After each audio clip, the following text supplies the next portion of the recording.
Welcome to Sports, Wheels, and Reels with Jeff Miller and Austin Horton. One show, two guys, three topics, unlimited possibilities. Presented by Mark Miller Subaru. Engage with us on social media or email us at podcast@mmsubaru.com. And now, welcome your hosts, Jeff Miller and Austin Horton. It's the Jeff Hornacek episode of Sports, Wheels, and Reels, episode 14. Number 14. Who else was was Humphreys 14 as well for the Jazz? I can't remember. They would have given Chris Humphreys 14. No, not Chris Humphreys. What's his name? Jay Humphreys? Jay Humphreys, yeah. Wow, that's old school. I know. Trying to think of another 14. Talking like John Crotty next and Delaney Rudd, like go back into the good old days. See, the second run with Crotty. When things were so happy back then. Yeah, exactly. Hey, I mean, remember when Karl Malone would complain every offseason and want to trade? Like we've been dealing with this for 40 years. Remember the whole Sonics? I'm going to Seattle. Whatever. Oh, it's just horrible. He's Jeff. I'm Austin. Coming up on today's show, a lot of drama with the Utah Jazz. There's been 3 or 4 different yet connected reports. We might just have to move reels up into sports for the drama. Yeah, it might be. We might be into awards season soon for the Utah Jazz, so to speak. A local Utah college football phenom gets his shot at the next level, and it's not who you think it is. Yeah, right. And if you're yelling at youth referees, stay tuned. We got news for you. In Wheels, Subaru in the news for great things, winning awards. The Toyota, someone from Toyota made a weird comment. We got to talk about that. And one of our Love Promise partners will give a profile on. And in Reels, That's pretty good. That's not bad, right? It kind of evolved into Star Wars there a bit. Yeah, a little bit. But we're going to my favorite Top Gun Maverick, coming out in like 16 days. So very close. Stay tuned. Be right back on Sports, Wheels, and Reels. I'm Spencer Kofed, and my Subaru is Extreme Adventure. Outback's really great for my lifestyle. It has just enough space for all my gear, but it's not crazy big of a footprint. If any of my friends were looking to buy a Subaru, I'd recommend Mark Miller Subaru, so you never feel like they're hiding stuff from you. Whether it's skiing, skydiving, mountain bikes, surfing, my Subaru gets me out on my adventures. Subaru is a brand I trust, and Mark Miller Subaru is the Utah retailer that I love.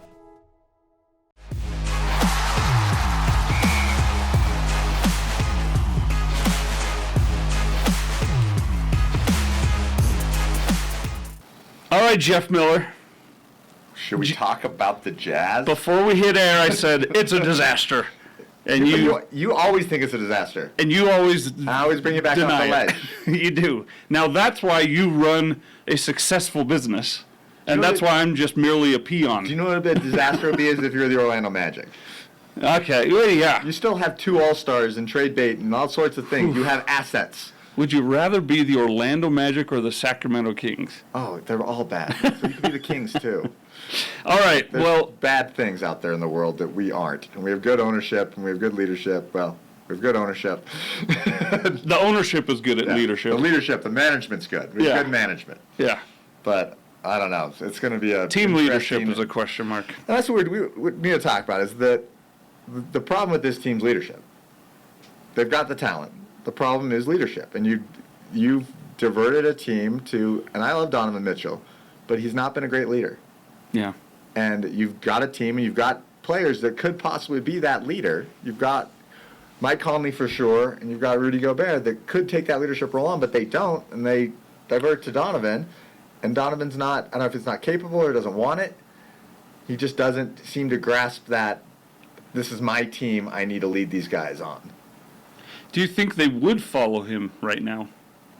I don't know. Yeah, I don't. I'd have a hard time doing down, it. and I think the stuff that went on with the injury last year, and what he throwing trainers under the buses, and I think it's stuff that leaders don't do. Yeah. Like I hate Chris Paul more than anything in the world. He's a hell of a leader. He's the best leader in the NBA. See that play where he got the offensive foul, grabs the guy's arm and rips him up and gets a foul called. Like that's the crap that makes people hate him. But you love it if he's on your team. Without question. That's what Joe Ingles does all the time. Oh my gosh, how much different would it have been if the Jazz would have gotten him instead of Conley? Now, right. Back 3 years ago instead of when they got rid of Rubio? Yep. We would win championships with that. Yeah, I wonder. He's been Chris Paul, has been on record a few times not thrilled about the idea of ever playing in Utah. But he has also an axe to grind. He also had to go play in Oklahoma City. Right, and he was mad the Jazz drafted Darren Williams instead of him. But anyway. So you got the drama now. So let's talk. Donovan's inner circle was in the news. You got those two guys again. That's the big issue. We'll just start every week. We're just going to keep that picture in the slideshow forever. Will eventually there be a jagged line between the two of them? And eventually I'm going to start working on my Photoshop skills, and I'll put different people's faces on one of them. You'll see, like, Rudy with, like, Jimmy Butler. You have to raise them up a little, too. All right, so Donovan's inner circle was in the news. Apparently they were really mad when Rudy Gobert this season said that Donovan Mitchell, not directly, but that Donovan Mitchell's defense is awful, because it's true. Yeah, it's coming to the thing. You watch, and I've always been a Donovan over Booker guy, but you watch in the playoffs right now how hard Booker's playing on defense. And that extra 2-3 inches of length that he's got, yep. Mm-hmm. It's made it. Brunson looks pedestrian. Yep. Brunson's cost himself millions and millions of dollars in this second round. I saw someone after making a lot of money against us in the first round. Mark Cuban's over there going, yeah, I don't have to pay him. But I think a lot of what the Donovan is, he's got the athletic ability to do it. There's an effort thing on that defensive end where he saves it for the offensive end. And maybe it's what the Jazz are asking him to do, but you can't be a superstar without playing on both sides. So his inner circle was mad about those comments. My friend Sean O'Connell, OC as he's known in the market, blew up Utah Twitter by reporting on Gobert, said that now it got blown out of proportion a bit from what Sean originally said, that the headlines that came out was Rudy Gobert says it's him or me in regards to Donovan Mitchell. Not what was reported. Rudy wouldn't have said that. Not what was said. The truth is always somewhere in between. What apparently has gone down is that there's been enough stuff between the two players, in the media, outside the media, inside the locker room, outside the locker room, that in their with management meetings over the last week or two, Rudy said to management, essentially, it might be to the point where you need to make a decision what to do with our futures together. If they can't work it out and they can't decide they want to be a team together, they have to. They can't just sit for the next 3 years and let these guys fight and be drama. Yeah. And get first round exits in the playoffs. Yep. When you could fix it. And you've got two guys that both have a lot of value. And we'll go to some quotes out there, right? Okay, yep, let's hit them. So these are Now this is from David Aldridge of The Athletic. Let's talk about who do they trade? Is it Rudy Gobert, Donovan Mitchell? Do you trade Conley too? Or do you blow it up? You can't blow it up. Yeah, he says there's a blow-it-up scenario, but I don't think that happens. There's no blow-up scenario. I think you get rid of one of them, but both of them are going to get you someone back. It's not like this is going to be a fire sale for either one of them. You're going to get an all-star caliber player back for either one of those guys. The only way that you blow it up is if you get the unforeseen, unbelievable offers that are dream candy, like Luka Doncic for both of them. But that's not blowing it up. That's bringing an all-star back. Like, blowing it up is... I see what you mean, yeah. The difference there, yeah. Blowing it up is I'm going to trade it for 8 first-round picks. Andres Biedron's season coming up. Yeah, and we're just going to blow it all up, go down to the draft, and figure it all out. They're not going to do that. They can't do that. In this market, they have to be a playoff team. So Tony Jones saying that the Jazz are more likely to move on from Rudy than Donovan.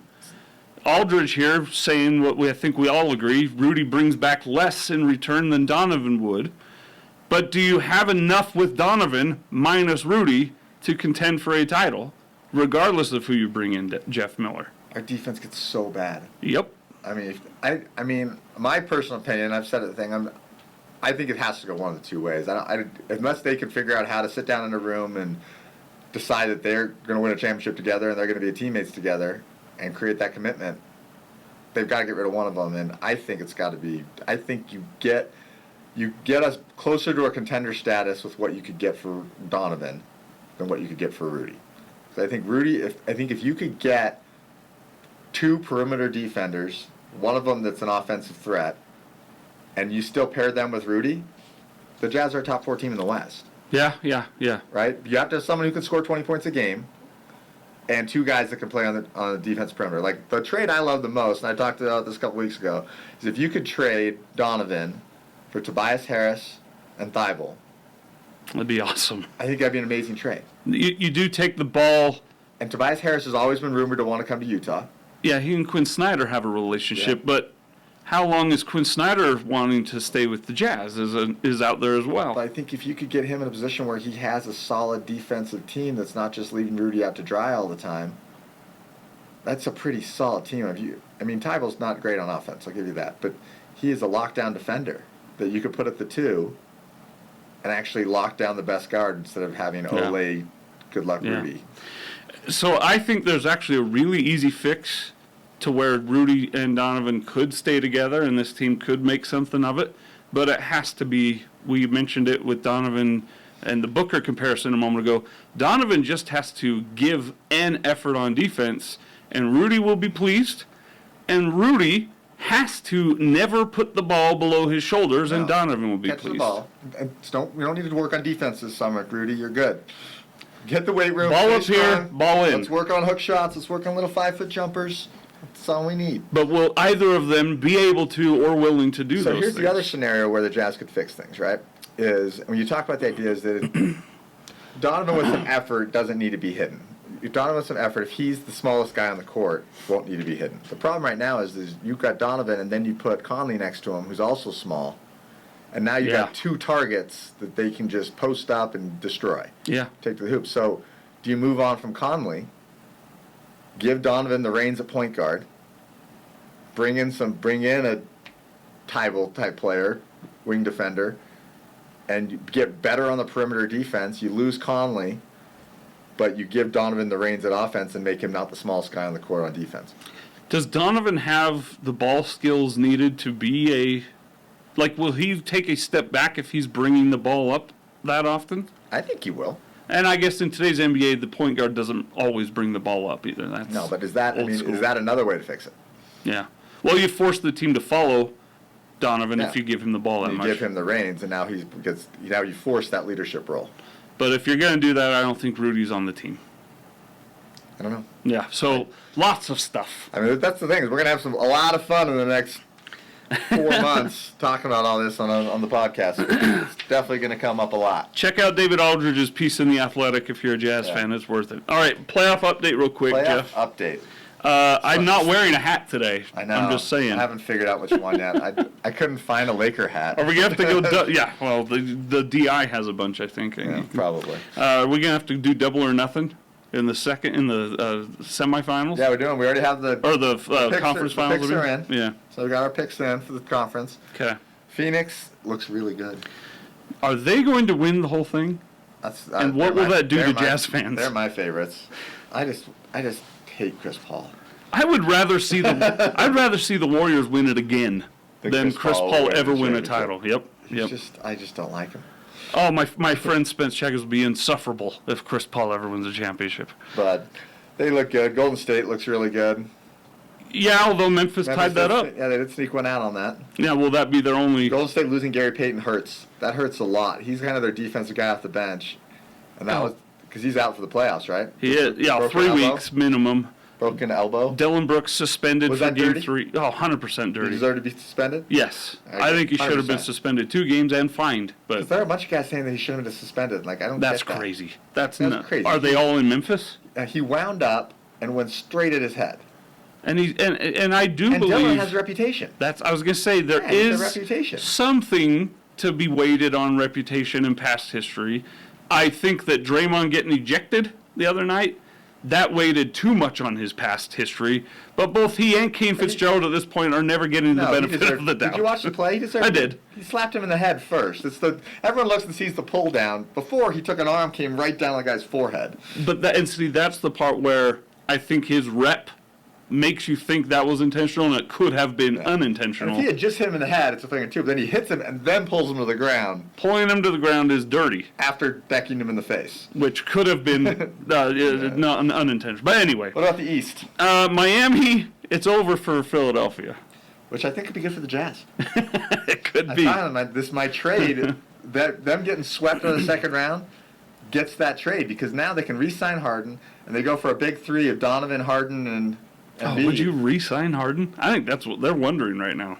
They have to after what they gave up for him. Well, they gave up the guy who wasn't playing, but That's so Harden has aged 5 years in the last 7 months. And the rules just kill him. Oh, they're New over. rules just murder him. I think it's over for him. I do. And then Milwaukee and Boston. That's the series to watch, man. Milwaukee and Boston. Those two teams are so good. Both of those teams. It's a shame that they're playing now. That should be the Eastern Conference Finals. Yes. That really should be the NBA Finals. That'd be fun, yeah. But it's going to be Phoenix or Golden State, I think. Probably Phoenix at this point. And I think it's either Boston or Milwaukee. I think it's Phoenix-Milwaukee again. I think it's a rematch. And I think it's anybody's series. I think if Chris Paul stays healthy the whole time, I think Phoenix wins it. That's probably that's the big question. If they stay healthy and Booker stays okay, I think they win it. Now let me ask you this: Ayton or Doncic? Ayton or Doncic? Yeah, because remember the Suns. Igor Kokoshkov was the coach at the time. He knew Luka Doncic as a kid. Oh my gosh, could you imagine if you put Doncic and Chris Paul together in the same team? I would want to kill somebody. Phoenix. They're like the two whiniest human beings on the planet. But Phoenix chose Ayton instead of Doncic. Yeah. And now I saw a report this week that was like, Ayton was a better choice than we thought. And I was like, no. You still take Doncic. Doncic is the top 4 player in the 11 times out of 10, Doncic. Yeah, there's no doubt you take Doncic. All right, let's move on then. Our friend Tom Hackett. Yes, Hackett. Tom Hackett. The greatest punter in college football history. Who could have been still at this point in the NFL had he taken the combine seriously, in my opinion. I've talked to Tom about that a few times. He got a call this week that he was drafted with the 6th overall pick by Winnipeg in the Canadian CFL. Football League. Is he going? So he actually, and I've got a quote from him, he said, "I still have to win the job. I was a first-round pick in the CFL Global Draft. It's not like there's a big signing bonus. It's not as cool as it sounds. I am excited. It's just there are things that I have to figure out." So there's not automatic signing bonuses for the CFL? There's not. It's not And the way he got in was he went up there and kicked punts for pro day for, Britton Covey. Okay. And some scouts saw him do that. He's like, wow, he can still kick. Yes. And his coach in Australia said, "There's some people interested. Can we put your name in the draft?" He's like, "Yeah, go for it." Does Covey make the Eagles? Yeah, Covey's their starting day returner. You think he's their starting day returner? I do, yep. That'd be cool. I love Covey. He's as a free agent, such a too. good dude. All right, and then finally, do we have time to play the video, or should we just talk about it? Let's talk. We got a couple of talk about videos coming up. So KSL did a report. You can check out the video at KSL.com if you'd like. This Utah Youth Soccer Association has drawn a hard line, a zero-tolerance policy going forward with talking down to referees. And it's about damn time, if I may say that someone does something this hard and this hard about. It's these guys and gals are 13 years old. Kids. Like, I have an 8-year-old who's in youth soccer. Yeah. They literally are 13-year-old kids, and you got like parents yelling at these 13-year-olds. If anyone treated my child the way that some of these parents and coaches have been treating these children, I'd probably be in prison for how I would react. I am a youth baseball coach. Oh, are you? I am. I coach a minor league baseball team. A minor league baseball team? 8, 9, 10-year-olds. Oh, they call it minor. Yeah, I got you. It's the minors of Cal Ripken League, right? I got you. And like, yeah, you get frustrated with umps and you get frustrated with things, but yeah, you don't yell at them. You don't even say anything to them. Like, they're kids. Like, these are kids you're yelling at, basically. I've had my experience. Even if they're adult umpires, like, yes, these are 9-year-olds. It's youth soccer. So the fields my kids play on in baseball, they've got a sign that's on the wall of the backstop area, like the snack shack and everything like that. It's like, there will be no college scholarships given out today. Like, please do not yell at the umpire. Sports Center isn't here. Totally. It's there will be no signing bonuses paid for your kid's performance. Right. It's like, okay, like, this is just for fun. Like, they're learning. Your kids are learning how to play, and they're learning everything you say to that ump, your kid's listening to. Yeah, and they're embarrassed. I'll tell you right now, every one of them is embarrassed by you. Yeah, I think I'm glad to see UYSA doing this. But they're going to kick the whole fit team. There will be no spectators allowed. If allowed. One person crosses that line, the whole team's spectators aren't allowed. The players still get to play for the rest of the season. But the rest of the season, you drop your kids off and you're done. You don't get to watch your child play because John couldn't hold his tongue with the 13-year-old referee, and I think it's good. About time. All right, that's it. get off my lawn fest over, but it needed to happen. It definitely needed to happen. Coming up next in Wheels, Subaru winning awards, and we've got the videos to prove why. Toyota with some strange comments, and the Bicycle Collective, our Love Promise Partner of the Week, coming up next. Perfect. My name is Sierra Hudson. My Subaru is safety for my family. So this past winter, we hit a black ice and we just started to slide. And it was just one of those moments where you truly feel helpless. I know it's a car, but it means so much more to us and our family. Subaru is one of the safest brands, and I've personally lived that. Subaru is a brand you can trust, and Mark Miller Subaru is the local Utah retailer that you will love.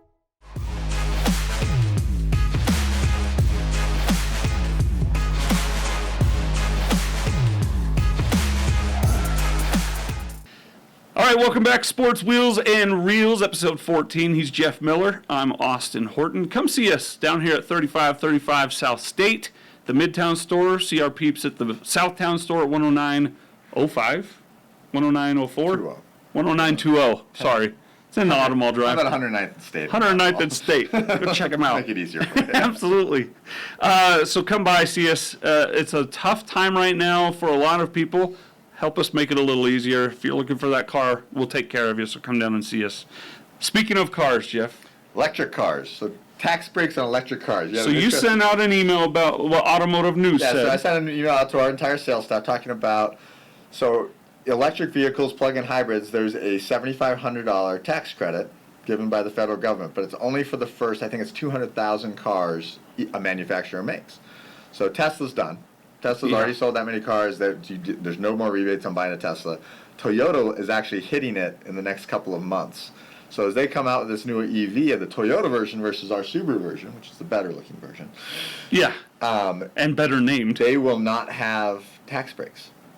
So Subaru will have a $7,500 tax advantage. For the first 200,000. For the first 200,000, which is going to take Subaru a long time to make that many cars. But an interesting comment from the head of Toyota about that. The head of North America sales, Bob Carter, said this: Toyota is not opposed to additional EV tax credits, but said his personal view is that any tax credits should be directed, quote, at consumers that need them, instead of underwriting expensive luxury vehicle purchases to those with means. He continued, we know right now that the average BEV is transacting at about $68,000, Yep. way above what the Solterra is priced at. 44 to 50. And the average income of that person that buys them is north of $150,000 in household income, Carter said. This is him continuing. So you can argue the philosophical, is that the best investment for our tax dollars to go to the more wealthy part of the industry? But Congress needs to decide that, close quote. Which is hilarious because once he runs out of tax credits, now he's willing to talk about how they're going to the wrong person. Where was this for the last 7 years, 4 Bob? years ago, and I don't have much confidence in Congress. Do we have a breaking news thing? It's about here. They're not getting anything done. Jeff's confidence in Fox News is just above Congress.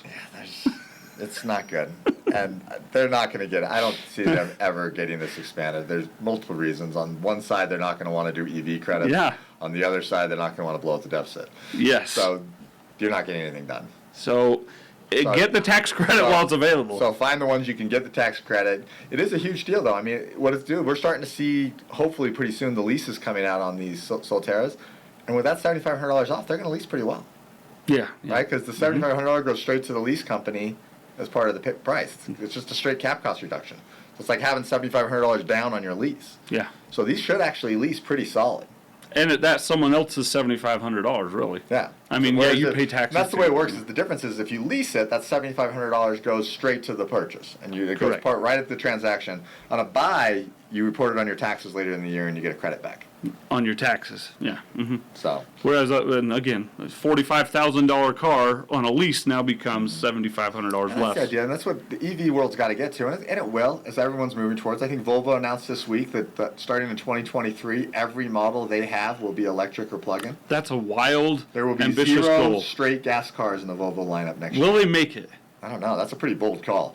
to have no gas cars. They better have been working on this before today. But I just got back. I'm on Subaru's regional advisory board, and I just got back from my meeting yesterday. And one of our resolutions on our regional board is this idea that Subaru needs to have a full line of plug-in hybrid and electric vehicles in the next 2 or 3 years, because they're going to have to compete. And Subaru's got the capability of putting a plug-in in an Outback, putting a plug-in in a Forester. They have it in the Crosstrek. Yeah, You just got to get it here. They've got to be able to start making more of them, and Yep. they've got to figure out how to do it in a cost-effective fashion that makes it affordable and still has the capabilities and the performance. Yeah, like our market here in Salt Lake and Utah, it's not the most populous market of Subaru, but per capita it is. Yeah. And everyone wants, I think you'll see Utah populations move more towards plug-in hybrids before they're all in on EVs. Not to say no one will be. And I think the plug-in hybrid's the way to go on it, because the plug-in hybrid, you get the best of both worlds. You still have the safety net of gas until they can get a network up of That's electric. it, yeah. But at the same time, when I was driving my plug-in Crosstrek, I got 1,200 or 1,300 miles a tank. That's ridiculous. Because I plug it in at home, plug it in at work, and I just go back and forth, and it only got 15 miles. That's insane. But I work and live close enough to where I am that it made a lot of sense to me. But I had another friend who was looking at one, and she's like, I want to get a plug-in hybrid. And I was like, you're driving 40 miles a day, you can't do it. Like, it works for someone who's got that 5-10 mile commute. It doesn't work for someone who's going 40 or 50 miles a day. Well, yeah. Until they can get that, so like a RAV4, which you can't find and they're a lot more expensive, that one has a 50-mile range or a 45-mile range. That makes that kind of work. If they could get those plug-in hybrids to be 50 to 80-mile ranges with a gas tank, I mean, that's a great option. And that's what we're pushing Subaru on. And the word we got back from them is that when we go to our meetings in July, which is in Texas, by the way. Who schedules a meeting in July in Texas? First of all, okay, don't get me started on that. Jeff will be topless all week. It's going to be brutal, but they're supposed to give us a full rundown of the future electric plans of Subaru. Well, that'll be cool. So we'll have a lot more information come July on what Subaru's going to in the electric world. We got some great information on the BRZ, the new BRZ we've talked about before on the show. I love watching crash testing videos. And we're going to play this video for you from the IIHS, which stands for the Insurance Institute for Highway Safety. They are completely independent. They're not like Consumer Reports, who sometimes dips into their pocket. This as you watch, but look at this. So this is what they call the offset crash test. So they started doing this a few years ago. And what this does is, instead of doing just a straight-on crash test, because what happens in straight-on crash test is you have an engine to block you. Right. So like companies that figure out, okay, I can figure out how to make the engine drop and I can get all that energy. They do this a quarter off the left side, on the driver's side. So it's like an offset, not hitting something perfect, hitting a pole, basically, right? So there's no engine to thing it. So it's all about frame and support, and so. Or your head-on collisions that you swerve at the last 40 miles an hour to get all the way into the crash and see no rigidity movements here. You can see just barely wobbles, right? Just a little bit. But keeping that area there as solid as it is why this car won the Top Safety Pick Plus for the first time ever that a sports sedan won this award. Wow. It's never happened in the history of IHS that they've got a Top Safety Pick Plus for a sports sedan. And it's the Subaru version and the Toyota version as well. Let's let Ashley play the video for the viewers now. I think I actually have it on here too. Okay. We can actually show it right here on the board. So Okay, let's just watch it real time. Sorry, Ashley. Sorry. With our thing, go back to sleep, Ashley. All right, so that is a violent crash. It's a violent crash. How fast were they going? They go 40. Okay. But watch this and how solid that is holding that in. You're right. That's where you're protecting you're protecting the human being is right in there, right? But this is just a body shop fix. This is a total. The car's total, but the whole watch the inside when they get to. This is a good view. And see, there's very little movement here. That means no broken legs, no broken arms. And when they show the inside, I'm not talking to the mic. Sorry. Now this is my favorite. Knee airbags protects all that. You might have a slight sprain of the wrist because your hand flew off the steering wheel. But this is phenomenal. That's as good as it gets. In that small of a sports car, a vehicle that weighs that little, to be able to pull that off. I mean, I'm new to this world a little bit, Jeff. Subaru has a lot to hang their hat on in safety. Videos very similar across the line, but for their BRZ to be that safe, That's something we need to be trumpeting that constantly. So we actually had a customer last week, and we had a conversation with him about it, and he actually it was right after he did his 30K service, which made him a little upset about it. But oh, man. Literally the day after he got his car back from us on his 30K service, he was driving down, I want to say Redwood Road, and someone ran a red light, and he T-boned them in a brand new STI at 45 miles an hour. Oh, my gosh. So faster than this. 45 mile an hour straight into the thing, was able to open the door of his WRX STI and walk out the door. Unbelievable. In a T-bone at 45. He only got 45 miles an hour, walked away. That's great. Like, didn't know him, like, I mean, I was like, did you have even a scratch? He's like, no. Like, the airbag hit me that hurt a little bit, but the person's perfectly fine. He's coming back in to buy a new WRX as soon as he can. Yeah, right. But yeah, crazy. That's amazing. Isn't that amazing? But yeah, but that's why you buy Subarus, and that's why Subarus have top safety picks. They have more top safety picks, I think, literally than Toyota, Honda combined. Yeah, I think, yeah. With our 7 models. Right, yep. So, I mean, that's a little tooting of our own horn here, but I think I love it watching speaks these for videos, because itself. just seeing that is what makes, in a car that small, to have that kind of rigidity in that C-pillar is insane. You know, as a kid, I had a bucket of crash test dummy toys. You remember those? They had the little buttons and their arms and heads would fly off. Yeah. I was a little weird kid. But every time I watch this and I see that, I'm like, hey, that reminds me of my childhood. And it goes back to the difference in what, and Subaru, they've pitched this since back in the day, and it was a huge problem back in the day because they spent so much money in engineering that they didn't spend any in design. Okay. So it's why Subaru's always had a bad reputation for being ugly cars back 20 years ago, right? Way back when. Yeah, way back when. And then they started putting more money towards the thing, but they never took down the money that they spent on R&D on the engineering side. The difference on a Subaru is a lot of manufacturers build the car this is what we want the car to look like, and let's engineer the inside of it. Subaru engineers the car and then builds the outside. Around What they build and engineer. That's why they can do this. And I mean, the Forester's always been a great car, but it's only been a sexy car for like the last 5 years. So, yeah. Totally. All right, our Promise Partner of the Week. You can find info about all of our Love Promise partners Bicycle Collective at markmiller.com, markmillersubaru.com. The Bicycle Collective. Now, last month, April, was Earth Month. It would have been a great month to get the bike out and ride the bike to work, ride it to UTA, and show UTA that we're going to support free fares going forward. But I wanted to talk about it. Takes the legislature. That's right, in our confidence. Confidence in politics. The Bicycle Collective is a nonprofit cycling. Or you can take your old bikes to them. They get them from police auctions. Or actually, the police donate them if they've not been reclaimed after they've been stolen. You can donate your time and efforts to learning how to fix bikes there. For $10, you can take a bike mechanics class. Oh, that's cool. But what I really like what they're doing right now is what they do for the refugee community. And we're going to see, hopefully, fingers crossed, very soon, a lot of Ukrainian refugees flooding into Utah. Yeah. The governor's all about it, which I think is fantastic. We saw it with Afghanistan. By the way, we still need a lot of help with our friends over in Afghanistan. There are people that are stuck, and it's too bad. But if you have an old bike, if your kid is getting a new bike, if you have a garage sale, rather than selling those, why not take them up, donate them to the Bicycle Collective, where they're going to give them to potentially refugees who don't have a way to get around town. Mm-hmm.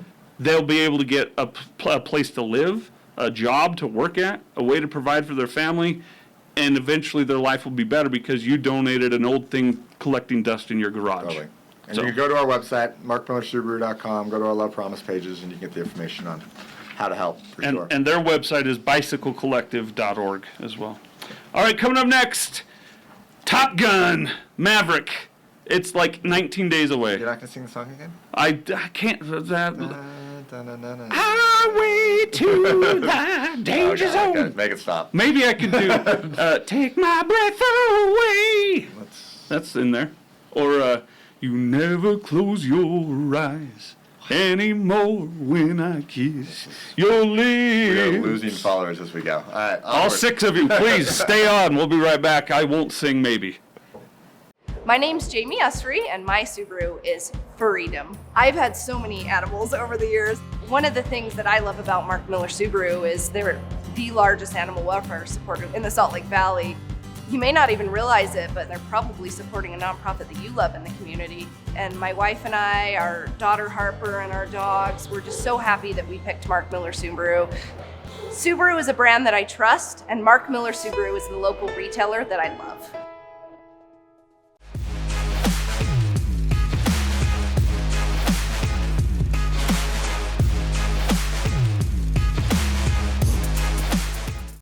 You lost that love. Oh, we're back. Sorry. Oh, yeah. Okay. It's time. Top Gun. We made it. We've only waited, what, 2 years for this? Almost 3 years three. for that? Almost. It was supposed to come out Memorial Day. Memorial, July 4th. Memorial of COVID, Christmas. right? Yeah. It was Memorial of 2020 when it was supposed to come out. They punted it to July 4th. They punted it then to Christmas. Then back.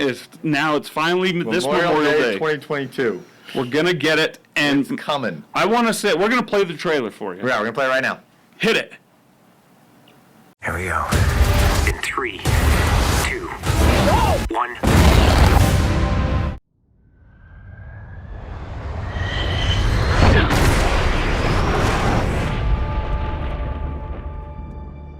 What do we have here? God, here I thought we were special. Fellas, this here's Bagman. Hangman. Whatever. What the hell kind of mission is this?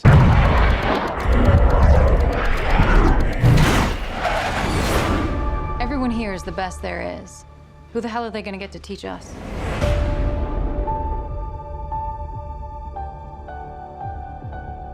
Captain Pete Maverick Mitchell. Let me be perfectly blunt.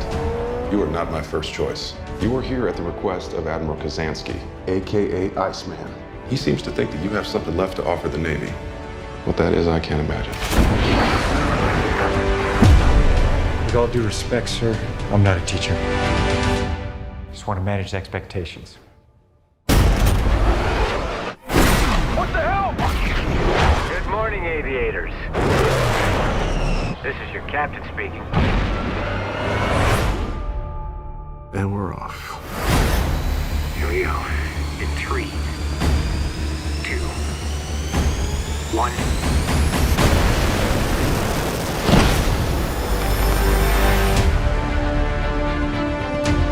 We're going into combat on a level no living pilot's ever seen. Not even him. You think up there you're dead. Believe me.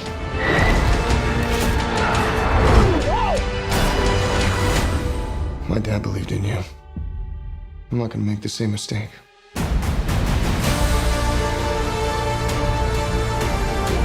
Someone's not coming back from this. Those are your pilots. Anything happens to them.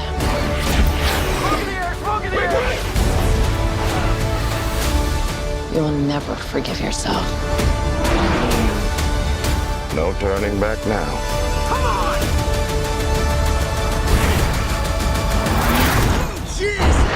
Having any fun yet?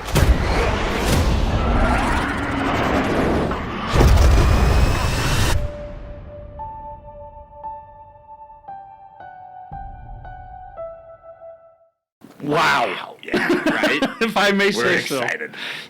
Now I remember. We might have to have a field trip. That's right. That'd be great. We're going to have a Sports Wheels and Reels field trip. That'd be fantastic. Yeah, we got to go do that. I remember back when the first Top Gun came out, how many people signed up to be in the Navy and the Air Force. Oh my gosh, like they went through the roof. And so much so that now the United States military considers it one of their top advertisements of all time. What is this going to do for Oh my gosh, it's going to go through the roof again. So I did want to share thoughts from Larry Tassoni, film buyer at Megaplex Theaters. He said expectations were very high for this film. They're through the roof. He was worried about them walking that line of nostalgia and cheesy. Okay. He said they nailed it. That there's enough nostalgia, but not too much cheese. Who's the director? Isn't it the same director as before? Same? I can't remember their name now. We'll have to Google that. I'll have to Google. I'll Ask Google that Siri, when we work as out. it were. But he said Tom Cruise is excellent. The young cast. I love Miles Teller. Looks just like Goose, his dad, allegedly in the show. Joseph Kosinski. I think that's who. No, that's not who did the first one. Anyway, moviegoers will want to see this multiple It's times. Bruckheimer, though. Jerry Bruckheimer Jerry production. Bruckheimer's the producer. Yeah, okay. And it will appeal to a much new younger generation as much as it did to fans of the original. Yeah, great 16 cast, days too. from now. Yeah. Tom Cruise, obviously, Miles Teller, Jennifer Connelly, John Hamm, Ed Harris. Maybe an appearance from Val Kilmer. Yeah, we'll see. We'll see where that At goes. least you saw a picture of him in the a picture of it in the trailer. All right, and then I always like to give you. So Lady Gaga on the soundtrack. We're very excited about Top Gun Maverick. I don't know that I will come away from that movie being disappointed, even if it is bad, because it's Top Gun. Come on. I feel like I need to go home this week and watch the original just to get myself in the mood. Oh, it's not a weekly ritual for you already? You watch it already, once a week. I knew the songs by heart, and I nailed them. I've got a 9-year-old who's like super excited about it. Really? Yeah. Oh, good. All right, I also like to give you a streaming option each week. And Jeff, you haven't seen this movie. I've not seen this. Adrift. It's a true story. I love the true stories. Shailene Woodley, soon to be Shailene Woodley Rogers, I think, as she announced she's going to hyphenate. She's marrying Aaron Rodgers. Aaron Rodgers, really? Yeah. He loves the actresses, doesn't he? He does. Well, and race car drivers. Oh, yeah, Danica Patrick for a minute, yeah. He's kind of weird. He is. He is very weird. She and I think the guy's name is Michael Claflin. I can't remember. Sam Claflin. He's a fantastic actor, by the way. You know him first from Hunger Games. A lost sailboat out in the world? She decides as a young college student to travel the world and find a job wherever she lands, and just try. And she meets this guy who is trying to build up a sailing business. And they fall in love, and then they have a shipwreck.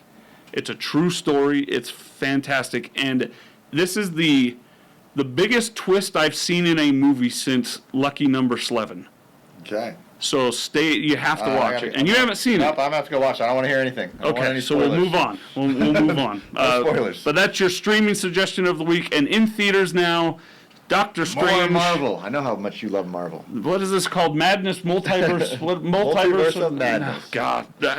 I can't. I'm over Marvel. I'm sorry, not sorry. I am. I'm over Marvel. I can't do it. Hector on our sales team was talking about Moon Knight on Disney Plus. I was like, what is that? I'm just so disconnected from Marvel. Making up characters these days. Yeah, that's right. They're just, and people are just still lapping it up at the box office. That's why they do it. I loved the first Doctor Strange. It is, yeah. I loved the first Doctor Strange. This is not art. No. Your last movies, those were art. Who got in trouble for Martin Scorsese? Yeah, these aren't winning any Academy Awards. Except they might. That's the world we live in now. No. Now look, Black Panther should have won Best Picture that year. Absolutely. Black Panther was definitely. And I am interested to see how they do Black Panther 2, the sequel. But I'm a little over it. I am at this point. But it'll make money. People will love it. And that's probably what you're going to see this weekend.